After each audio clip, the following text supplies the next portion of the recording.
What are some of the hurdles that MNCs face when they operate in Bangladesh?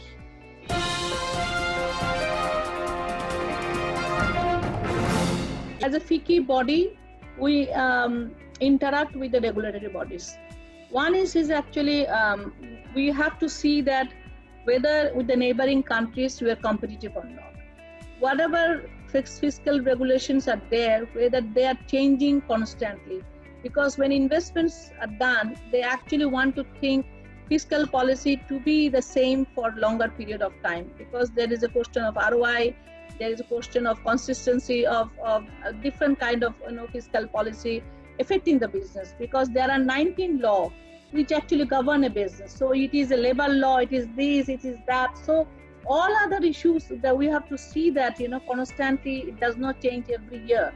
So this is a constant struggle we have, and we are having dialogue with the government, and they're listening to us, because they see that there is if they do not have the consistent policy, then there is not going to be sufficient growth in each of the sector, because we have to understand that we are standing or living besides a huge market like India. So we do not have the benefit of the scale. We have the benefit of the human being, a agile population who are resilient and very talented, trainable people.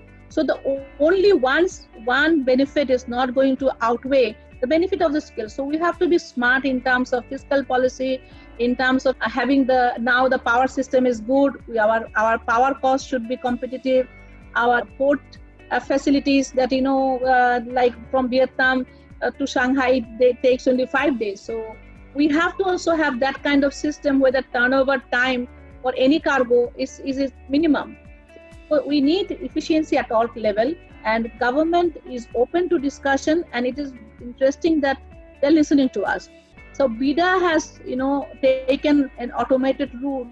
So a lot of registration of company and things like that can be done online. So there is no human interface. So we see that slowly, development is taking place. What things, basically now, like with the fiscal policy, with the national NBR, we need to do more, so that anybody importing anything, so the laws must be actually spellbound, and their inhuman interaction should be less. Everything is automated. The dialogues are happening. They're listening to us. I hope that different trade bodies are also working with us. And FICCI represents all kinds of industries, starting from telecom, pharmaceuticals, chemical. So we can, and also IT, and also garments industry. So we have actually the best practices done in different companies. We have that knowledge, and we can share that with the government. So FICCI is also playing a pivotal role in formulating fiscal policy and other related policies, and legal framework also.